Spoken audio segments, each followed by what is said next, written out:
أحسن تقويم، وفضله على كثير ممن خلق بالإنعام والتكريم، فإن استقام على طاعة الله استمر له هذا التفضيل في جنات النعيم، وإلا رد في الهوان والعذاب الأليم. وأشهد أن لا إله إلا الله وحده لا شريك له وهو الخلاق العليم، وأشهد أن سيدنا ونبينا محمدا عبده ورسوله شهد له ربه بقوله وإنك لعلى خلق عظيم، صلى الله عليه وعلى آله وأصحابه الذين ساروا على النهج القويم والصراط المستقيم وسلم تسليما كثيرا. أما بعد فيا عباد الله أوصيكم ونفسي بتقوى الله وطاعته في كل وقت لعلكم تفلحون ولعلكم ترحمون. فقد قال الله تعالى في كتابه الكريم: أعوذ بالله من الشيطان الرجيم، بسم الله الرحمن الرحيم، يا أيها الذين آمنوا اتقوا الله حق تقاته ولا تموتن إلا وأنتم مسلمون. وكما قال النبي صلى الله عليه وسلم: اتق الله حيثما كنت وأتبع السيئة الحسنة تمحها وخلق الناس بخلق حسن. Masyaallah hadirin sidang salat Jumat rahimahumullah wa iyyakum. Puja dan puji mari kita sama-sama panjatkan dan hanya kita tujukan untuk Allah Subhanahu wa taala, tak ditujukan kepada makhluk yang manapun di posisi setinggi apapun. Karena pada saat kita memuliakan dan memuja-muji manusia, sesungguhnya kita tidak akan pernah mendapatkan kemuliaan, melainkan kehinaan terus-menerus. Tetapi ketika kita memuliakan dan memuja-muji Allah, sesungguhnya Allah tidak akan pernah bertambah kemuliaannya, melainkan kitalah yang akan dimuliakan dan diangkat derajatnya oleh Allah ketika kita merendah diri di hadapan Allah Subhanahu wa taala.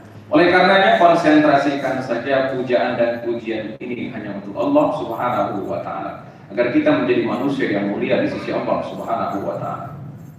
Masyaallah hadirin sedang salat Jumat rahimahullah wa iyyakum.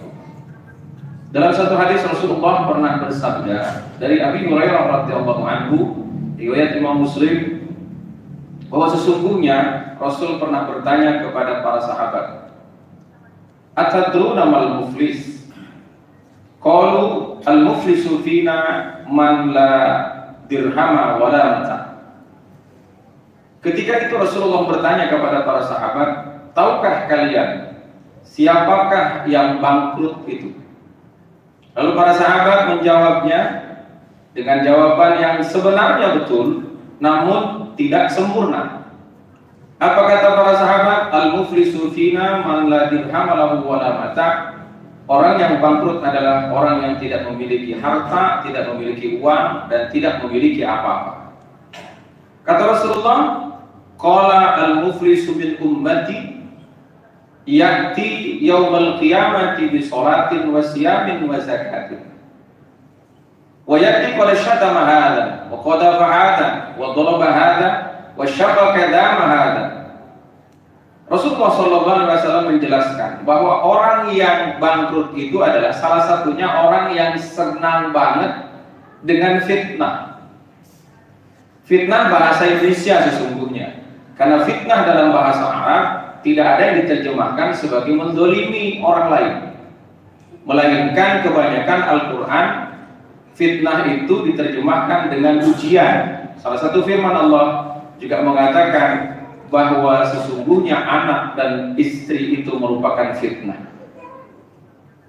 Yang ingin saya sampaikan adalah waspadailah ketika kita menyampaikan hal sesuatu yang kebenarannya belum kita ketahui, maka kelak akan menjadi tuduhan jahat bagi orang lain, dan itu dampaknya bukan buat orang lain, ternyata kembali kepada si pelakunya. Saya kutip surah 85 ayat ke-10, walaupun sebetulnya fitnah di sini bukan memfitnah dengan ucapan. Di dalam Al-Quran surah Al-Buruj Ayat ke-10 Allah katakan, innal ladzina fatanul mu'minina wal mu'minat summa lam yatubu falahum adzabu jahannam wa lahum adzabul hariq. Yang dimaksud dengan fitnah di sini adalah mereka membakar orang yang beriman hidup-hidup. Lalu kenapa dalam bahasa Indonesia fitnah itu adalah menyampaikan atau mengatakan sesuatu yang tidak ada buktinya? Ini dalam bahasa Indonesia, dan ini tidak menjadi salah. Karena dalam bahasa Indonesia dengan bahasa Arab kadang tidak sama arti dari kalimat yang disebutkan karena berbeda bahasa. Saya ingin sampaikan sekali lagi. Dalam hadis Rasulullah SAW ada yang bernama fitnah itu yang kadang-kadang menyatakan perbuatan orang lain menjadi buruk karena tuduhan. Disebut di dalam bahasa Rasulullah tadi di kalimat yang keempat, wa qadhafa hadza. Ini ada golongan manusia-manusia yang kelak akan bangkrut di akhirat. Kenapa dikatakan bangkrut kata Rasulullah? Karena dulu di dunianya sholat, di dunianya puasa, di dunianya zakat. Artinya orang mampu dan dalam keadaan beribadah, beriman kepada Allah, sholat lakukan, puasa lakukan, bahkan zakat dia tunaikan. Tetapi dalam hadis Rasulullah ini, Rasul katakan mereka yang pertama syatama hadza. Syatam itu artinya menghardik, mencaci maki orang lain tanpa kesalahan. Maka inilah termasuk kategori orang yang pertama yang akan mendapatkan kebangkrutan di akhirat. Seperti apa bangkrutnya? Nanti kita akan sampaikan secara ringkas. Yang kedua, selain mencaci maki, wa qadhafa hadza. Qadhafa itu maksudnya menuduh orang jahat. Padahal orangnya benar, orangnya baik, lalu dituduh orang-orang tersebut dengan kalimat-kalimat yang keji. Itu namanya qadhfa, bukan fitnah. Kalau fitnah sekali lagi banyak dalam Al-Quran diartikan sebagai ujian. Ketika Anda dapat musibah, itu sesungguhnya adalah fitnah yang wajib kita menerimanya agar kita menjadi manusia yang lebih sempurna. Karena dalam bahasa Arab, dalam bahasa Al-Quran, fitnah diambil dari kata fatanna yang artinya menempa atau membakar. Dan ini dibahasakan, kalimat ini sering dipakai dengan kalimat yang bisa memunculkan derajat seseorang. Ketika orang tahan dengan fitnah, ketika orang tahan dengan musibah, dengan ujian, maka dia akan diangkat oleh Allah karena dia sudah lolos dari tempaan, dia lolos dari bakaran api yang menimpanya, sehingga orang tersebut mendapatkan titel yang mulia di sisi Allah Subhanahu wa taala. Qadhfah adalah menuduh orang yang baik dituduh, apalagi berkenaan dengan amal soleh yang dilakukan secara umum. Hari ini banyak calon-calon pemimpin yang jujur difitnah dengan keburukan-keburukan.